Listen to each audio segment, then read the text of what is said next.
Generic medicine branded के मुकाबले ज़्यादा चीप होती है, कभी कभार तो 90% तक ज़्यादा चीप होती है।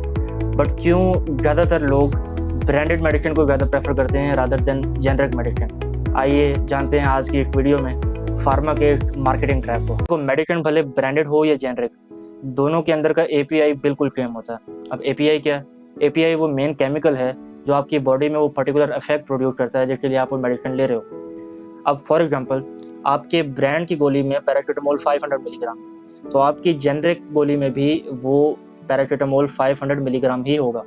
एफडीए के रूल के मुताबिक दोनों की सेफ्टी, दोनों की क्वालिटी और दोनों की पावर, ये तीनों चीज़ें बिल्कुल आइडेंटिकल होती हैं। तो अगर इन दोनों का एपीआई कंटेंट एक ही है तो क्या वजह है कि ब्रांडेड मेडिसिन इतनी महंगी बिकती हैं? इसके पीछे दो मेन वजह हैं। एक तो क्लिनिकल ट्रायल, दूसरा वो मार्केटिंग जो उन ब्रांडेड कंपनीज ने अपनी पर्टिकुलर मेडिसिन को लॉन्च करने में लगाई होती है। फॉर एग्जांपल, खाली क्लिनिकल ट्रायल फेज कंप्लीट करने के लिए ही एक मेडिसिन को मोर देन 12 ईयर रिक्वायर्ड होते हैं। आफ्टर दैट वो ब्रांडेड कंपनी उस पर्टिकुलर मेडिसिन को पेटेंट करवाती हैं for a particular time, and then after that time period वही branded medicine as a generic medicine different company के थ्रू भी बिक रही होती है। फॉर प्रोडक्ट हमेशा पैकेजिंग चेक करो, manufacturer name, batch number, licence number और एक्सपायरी डेट। मेक श्योर ये चारों चीज़ें मेंशन हो। इसके अलावा अगर जेनरिक मेडिसिन भी किसी रिलायबल रिसोर्स के थ्रू ली जाए तो वो उतनी ही इफेक्टिव और उतनी ही सेफ है, बिकॉज एपीआई तो दोनों के सेम है, लेकिन